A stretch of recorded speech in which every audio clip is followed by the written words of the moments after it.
भारत में रहते हुए आर्टिफिशियल रेन के बारे में सुनना भी काफी अजीब लगेगा। जो लोग साइंस और टेक्नोलॉजी में इंटरेस्ट रखते हैं, उनके अलावा बहुत ही कम लोग होंगे जिन्हें यह मालूम होगा कि बारिश अब केवल एक प्राकृतिक क्रिया नहीं रह गई है, बल्कि इंसान ने बारिश करने का आर्टिफिशियल तरीका भी खोज निकाला है, वो भी बहुत सालों पहले। भारत में तो खूब झमाझम बारिश होती है। इसके बावजूद भारत के कुछ राज्यों को पानी की कमी, सूखा पड़ जाने या फिर ज्यादा गर्मी के कारण फसल खराब हो जाने जैसी दिक्कतों का सामना करना पड़ता है। तो जरा सोचिए कि वो देश जहां पूरे साल में कुल मिलाकर 10 दिन भी बारिश नहीं होती, उनका क्या हाल होता होगा। विश्व मौसम विज्ञान संगठन के अनुसार 56 देश ऐसे हैं जो कृत्रिम वर्षा पर ही निर्भर हो चुके हैं, जैसे कि दुबई। दोस्तों, दुबई में केवल 100 मिलीमीटर बारिश होती है, कई बार तो इससे भी कम। इसलिए दुबई में आर्टिफिशियल रेन की तकनीक का इस्तेमाल बहुत ज्यादा होने लगा है और दुबई में यह तकनीक सबसे ज्यादा सफल भी रही है। इस तकनीक से बादलों के बीच जाकर बारिश करवाई जा सकती है। वैज्ञानिकों का मानना है कि आने वाले समय में ज्यादातर देश इस तकनीक का इस्तेमाल करने पर मजबूर हो जाएंगे। तो क्या है ये आर्टिफिशियल रेन? दुनिया में इसका इस्तेमाल कैसे किया जाता है? क्या भविष्य में मनुष्य मौसम को कंट्रोल कर सकेगा? क्या क्लाइमेट कंट्रोल एक रियलिटी बन जाएगी? आइए इस वीडियो के माध्यम से विस्तार से जानते हैं। दोस्तों, कृत्रिम वर्षा के लिए जिस तकनीक का इस्तेमाल किया जाता है उसे क्लाउड सीडिंग कहते हैं। क्लाउड सीडिंग को समझने से पहले आपको ये जान लेना जरूरी है कि बारिश नेचुरली कैसे होती है। सूरज की गर्मी के कारण समुद्र, नदी, तालाब आदि का पानी भी गर्म होने लगता है, जिससे कि जल वाष्प बनने लगता है। जल वाष्प पानी की गैसीय अवस्था है। इस अवस्था में पानी दिखाई नहीं देता, लेकिन ये पानी की ही बहुत छोटी छोटी बूंदें होती हैं जो ऊपर की तरफ उठती हैं और ऊपर जाकर बादलों का रूप ले लेती हैं। हवा के साथ ये बादल लो एयर प्रेशर से हाई एयर प्रेशर वाले एरिया में बहने लगते हैं, जहां पर हवा का ठंडा होना शुरू हो जाता है और इसके साथ जलवाष्प भी ठंडे होने लगते हैं। फिर ये छोटी छोटी बूंदें आपस में मिलकर बड़ी होने लगती हैं, जिससे इनका द्रव्यमान यानी कि मास भी बढ़ जाता है। द्रव्यमान ज्यादा हो जाने की वजह से पृथ्वी का गुरुत्वाकर्षण बल इन्हें अपनी ओर खींचता है और ये बड़ी बूंदें बारिश बनकर जमीन पर गिरने लगती है। यही पूरी प्रक्रिया है बारिश की, बरसात की, वर्षा की।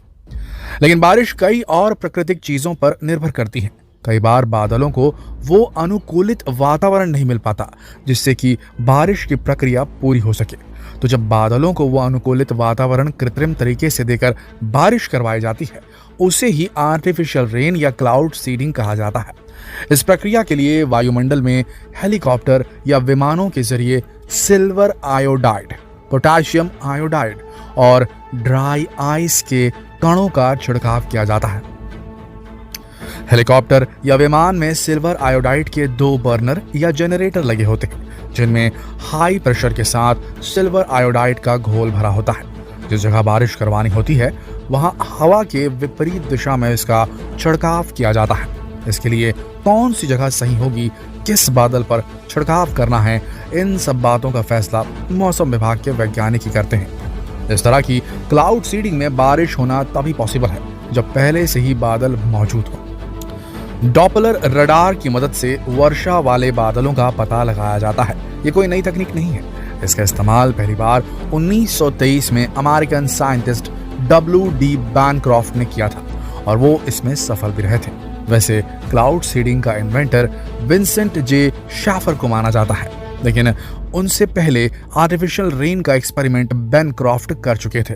अब हमने दुबई की ही बात क्यों की, जबकि क्लाउड सीडिंग तो भारत में भी काफी पहले से की जा रही है। दोस्तों, दुबई इस मामले में इसलिए खास है क्योंकि दुबई ने इस तकनीक को काफी आगे तक पहुंचा दिया है, वो भी बहुत कम समय में। दुबई में विमान या हेलीकॉप्टर से नहीं बल्कि ड्रोन से क्लाउड सीडिंग की जाती है, जिसमें बिजली का इस्तेमाल किया जाता है। इसमें बिजली का करंट देकर बादलों को आवेशित किया जाता है, उन्हें चार्ज किया जाता है। इस पूरी प्रोसेस के लिए बैटरी से चलने वाले ड्रोन्स की मदद से इलेक्ट्रिक चार्ज का प्रयोग किया जाता है। क्लाउड सीडिंग के लिए विमान या हेलीकॉप्टर की जगह ड्रोन्स का इस्तेमाल करना ज्यादा इको फ्रेंडली है।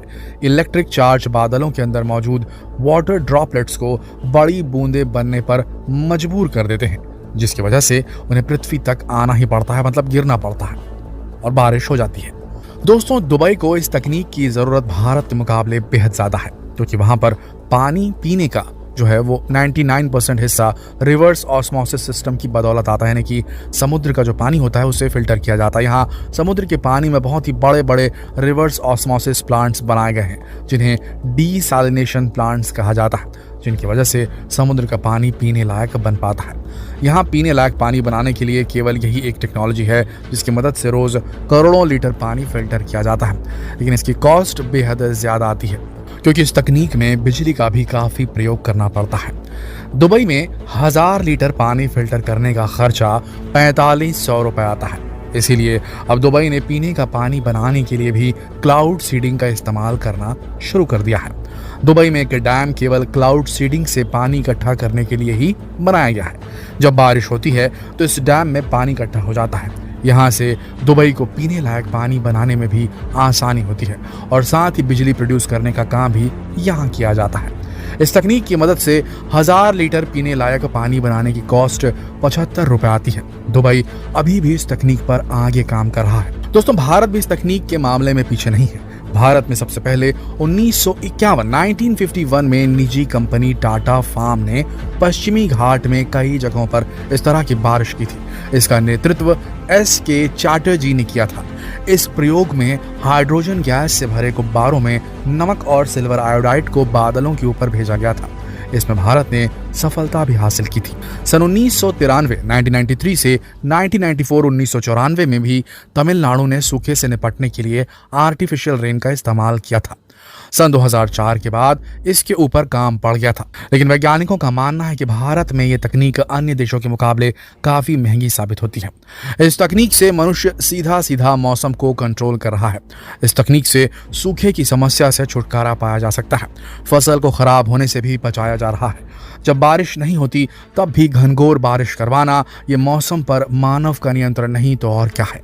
इसका इस्तेमाल कई बड़े बड़े देशों ने अपने हजारों करोड़ों का नुकसान होने से बचाने के लिए किया है। चीन ने भी समर ओलंपिक्स 2008 के दौरान मानसून के बिगड़ते हालात को देखकर बारिश को टालने के लिए इस तकनीक का इस्तेमाल बहुत बड़े पैमाने पर किया था। चीन ने अपने देश में ओलंपिक्स को सफल बनाने के लिए लगभग 3000 अरब डॉलर खर्च कर दिए थे, लेकिन ओलंपिक्स के एक दिन पहले ही मौसम विभाग ने बताया कि अगले दिन बीजिंग में भारी तूफान और बारिश आने की संभावना है। अब चीन का इतना पैसा इस प्रोजेक्ट पर लग चुका था, तब चीन ने क्लाउड सीडिंग की मदद से घने बादलों को बीजिंग के बाहर ही बरसने पर मजबूर कर दिया और इवेंट वाले दिन बीजिंग का आसमान बिल्कुल साफ हो गया। चीन ने भी सीधे सीधे मौसम पर नियंत्रण पाया, लेकिन इस तकनीक के जितने फायदे हैं दोस्तों, उतने नुकसान भी बताए जाते हैं। जहां दुबई का मानना है कि 2025 तक विश्व में क्लाउड सीडिंग की बहुत ज्यादा जरूरत पड़ने वाली है, वहीं वैज्ञानिकों का मानना है कि इतने सारे केमिकल्स का एक साथ इस्तेमाल करना प्रकृति के लिए खतरनाक है। इससे मौसम तो बिगड़ेगा ही, साथ ही सिल्वर आयोडाइड बहुत से जीव जंतुओं को नुकसान पहुंचा सकता है। इस तकनीक से पर्यावरण में कार्बन डाइऑक्साइड की मात्रा बढ़ जाती है, जिसके कारण ओजोन स्तर पर बुरा असर पड़ता है। दोस्तों, आपको क्या लगता है, मनुष्य इस तकनीक के बुरे प्रभावों पर नियंत्रण कर पाएगा? क्या इस तकनीक से भविष्य में ज्यादा फायदा होगा या उसका नुकसान हो जाएगा? अपने विचार कमेंट करके हमें जरूर बताएं और इस वीडियो को ज्यादा से ज्यादा शेयर करें ताकि सभी को मालूम हो सके कि टेक्नोलॉजी कहां तक पहुंच चुकी है, कैसे मनुष्य अब मौसम को भी नियंत्रित करने लगा है। और आपको बताना चाहेंगे कि हमने ये जानकारी इंटरनेट से प्राप्त की है, हम व्यक्तिगत रूप से इसकी पुष्टि नहीं करते, हमने केवल शैक्षणिक उद्देश्य से ही ये वीडियो बनाई है।